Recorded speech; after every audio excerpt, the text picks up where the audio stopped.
It's another unboxing, and this time we have another Spyderco. I'm going to be using my new cam to try this box opening.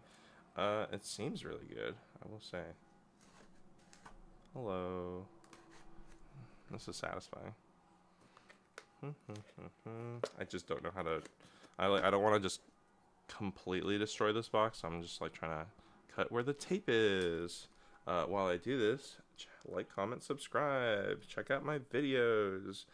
This is a Spyderco knife. I've currently done the Ikuchi, and I have a bunch more Spyderco knives coming because I have no control over my life. And click the coffee link in the description because a little bit goes a long way. And if you want to, oh no, I ripped it. If you want to help feed my addiction to retail therapy. Well, so much for cleanly, making this. But hey, the knife cuts really well, so thank you, Trivisa Cam. I'm gonna put this away over here. We have here, well, I already put it away, but I guess I'll use the Ikuchi because we have another Spyderco. I will say it's really satisfying to just use it. I will admit I don't use knives for knives very often. I mostly just play with them. So I will say that whatever I say about knives, do take it with a grain of salt. Ooh, it's so small. It's so cute. Hello. Compare this to. I was wondering if the car horn outside. This is the Ikuchi box. This is so small comparison. We have in here. I'm so sorry if you can't hear the car horn. Obviously, it's not in my control. We have the Lil Native with pink scales that I do believe are Knife Joy exclusives. Let's give this a flick, because I will say that while the Ikuchi had some issues that I was like taking a while to get used to. There are a few things that are Spyderco, like signatures, but like you can't use the Spidey hole. The Lil Native has G10, very, very grippy and very cute and pink. If you are afraid of pink, this isn't for you. But there are obviously Lil Natives. Ooh, okay, and we have the compression lock. Lil Natives is nice and small. You can hold it 3 fingers back down here. And you can also choke up to the choil and have all 4 fingers. There is no jimping on the back. There's a little bit of this jimping over here, but if you are choking up, you're probably going to be holding it all the way up here. And if you are going to be carving into a box, sorry, you're going to be carving into a box. Actually, let me just use this because I probably won't reuse this. Hello. Ooh, yeah, that's good. This is CPM S45VN, so it's a pretty good blade steel. And I'm already using this for knife purposes just to give it a demonstration. Just gotta give that a clean with the Wii knives. Whoop. And it looks good as new, mostly. There's a little bit of adhesive that I've cut through. But yeah, it's made in Golden, Colorado, USA Earth, and it has this little signature.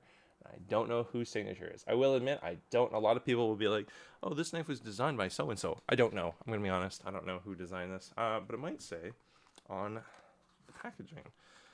In here, there's this little card: "Living beyond breast cancer." Sure. Yeah. Okay. Yeah, screw breast cancer. It took away recently the voice actress of Misty and Jessie and Jigglypuff from Pokemon, and so fuck cancer. In here we have exclusive configuration established, www.knifejoy.com. First is finding features a remarkable knife of displayed. Crucible Industries CPM S45 VM, bloody blah blah blah blah. Here, I'll just talk about the. You want to read this? Pause the video. I'm not reading all this. Pause the video if you want to read this. Okay. So yeah, I don't know if it has any designer-specific things. Oh, here's another thing. Oh, there's a little sticker. I might use that. We'll see. A Lil Native, Dear Spyderco, or I might keep it in there. As part of my collecting a Spyderco. One, I like how they look. It took me a while to grow on how they looked because I was like, I don't know, does it look silly? But it has grown on me, and I know that people consider them to be very reliable and have just good consistency and usage, and they seem to actually appreciate in value. Ooh, hello. I'm trying to get used to this compression lock. Okay, it is much nicer than the Akuchi compression lock, albeit it's still a little annoying. I know people are like, the compression lock is really nice because you can have your fingers away from it the whole time. So far, the best locks I've seen, at least in terms of safeness and consistency, because a lot of people who are afraid of knives don't like liner locks and don't like frame locks because, you know, you're at risk. Button lock is very nice. Axis lock, nice. Very. These are both typically ambidextrous, albeit, you know, if you're using the button lock on one side, it's either your thumb or your left index finger, depending on which. The compression lock is like pseudo. Here, okay. I will say I can't like activate this really fast. If you want to use the compression lock, you're gonna be using your thumb and you're gonna slide down here. It's doable. Might give this a little bit of oil to make the action a little smoother. Let's see. Spidey hole is nice and ambidextrous, but the compression lock, a little less so.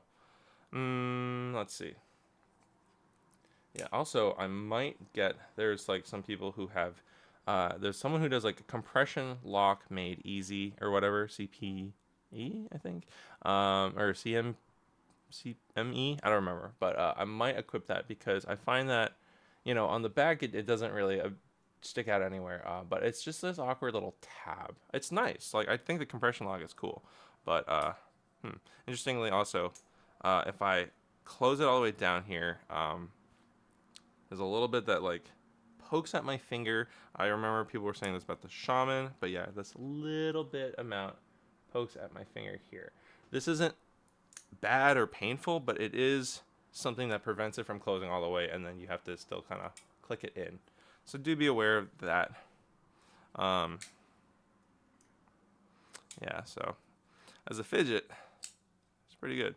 I will say this knife is so cute. I don't know, you know, some people will compare this, I think, to the Para 3. The Para 3 has more edge. The Para 3, I don't own a Para 3. I haven't flipped one yet. Maybe one day. I might try and get a lightweight one, like the Salt one, because it's Magna Cut. But I will say that folded up, this is pretty nice and compact. It doesn't take a lot of space. I feel like a lot of times where it's just the Spidey hole is just big extension that sticks out. And it's a little awkward. But because of how the Lil Native is, it's just a nice curvature. Jimping is, if that matters to you, I think the Lil Native, also, you know, while this drop point isn't as pointy, the Para 3 has more cutting edge and has a sharper tip in terms of just the taper and the design. So if you do want it for good cutting usage, then you might want the Para 3. But if you are someone who might just want to have a small knife and it's a reliable CPM 45, pretty inexpensive, like the Knife Joy exclusive, I think it retailed for $150. Para lightweights might be around that price, but if you want the G10 scales with maybe better flipping action, because some people don't like how the lightweights are only a single washer, yeah, do be aware of that. And yeah, I love these scales. I think they're so cute.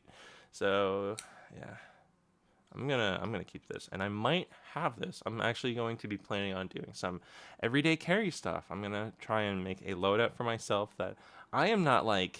I feel like a lot of everyday carry people are like really intense and have like this sort of belief that like you have to be prepared for every emergent situation ever, and they kind of feel they act like the world is out to get them. And I'm like, I don't have a gun. I'm in Massachusetts. Gun laws are certainly stricter than other places. This feels really good once you get used to it, but I think I will get one of those compression locks made easy. It's just a bit stiff. I don't think the person before me used it at all, so it might just need some breaking in. But yeah, anyways, I'm getting an EDC pouch. I'm getting some keyring stuff to make my keys a little cleaner. Yeah, and this might be the knife that I put in my EDC pouch. I might use this instead because it's very slim. But I might use this because I think that maybe, well, you know, this is a trailing point. It's not, honestly, if the Kuchi wasn't trailing point, I think it would be a little bit more usable. Very, very slim blade.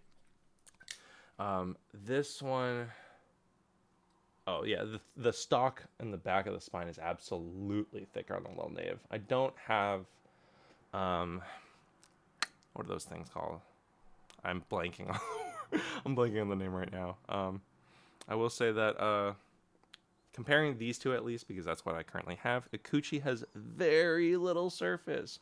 I find that it's really difficult to use your index finger, but it feels pretty good to use your middle finger's um, nail tip. I don't have long nails, so if you do, that might be an issue. This one is more of a tab. I am also finding myself using my middle finger, but right now just how stiff it is, and it's a little squared out. I think getting, also the Ikuchi doesn't have any compression lock made easy adjustments. There's nothing that fits it because it's so small, and you can't carve out this liner. I was originally going to do a review of this. I'll talk about it later, but you can't carve out this liner in the scale to make more space for the thing because of how you would then just touch the blade, and that's not safe. So we'll see. If I were, basically, if there was something you could theoretically try and reduce this little nub of the choil, might be unsafe. So just a little bit of guard that helps protect you from getting cut. But that little nubbin is the tiniest amount sticking out through here. So, yeah, I don't really know what else to say about the Lil Native. It's got, I guess I can say, I think it's T10. That's too big. T8 for the pivots. T6? T6 or T7 maybe for the lock screw. It's only got 3 sets of screws. Let me double check. Yeah, T8 for the pivot and the pocket clip. Got a wire clip. Wire clips to me is fine. I don't have a lot of strong opinions on pocket clips because I flip Balisong, but who knows? I might have stronger opinions later. I know that some people really love the Lynch clips, but yeah, for me, I'm probably not going to futz around too much with this, especially because I just really like how it looks. Anyways, CPM 45, CPM S45VN, and this one I think is, this was CPM S30V. I'm pretty sure S45VN is a better steel. Again, not a knife steel nerd. I'm mostly a flipper, but I might use this in my EDC carry just because it's small, it's compact, it doesn't really jut out, it has a nice geometry to it, and anything that I might need. It's so cute. It's so cute, and it's pink. So if anyone is going to be like, oh, no, danger, I'd be like, but look, it's pink. I don't know. It makes me, I feel like it's less threatening. And it's a very utilitarian design. I think, if you don't want to choke up to the choil, you just need to do a quick letter, you want to just do a quick box opening, you can still hold it down here. It's just not all 4 or 5 fingers. If you do want to choke up though, you get a nice full fist grip. Bam. Yeah, I like this. It's cute, but I will get a compression lock made easy. But thank you for tuning in. If you like this, stay tuned because I will be reviewing more Spyderco knives because I am obsessed with collecting and it is my special interest that is consuming my entire attention right now. Yeah, thanks for tuning in. Let me know in the comments what your thoughts are. Again, I am more of a Balisong flipper, so, if you are worried that I'm going completely into folding knives, don't worry. I have so many temp trades still. These are all things that I am temporarily in hold of, and this is not even all of them. This is like half of them. And I will be doing reviews of all of them because they deserve that. But I am getting into folding knives. Oops. So thanks for tuning in. Have a good one. Happy flipping, folding, knifing. Well, be safe, yeah, Knife Joy exclusive. Really cute. Take care.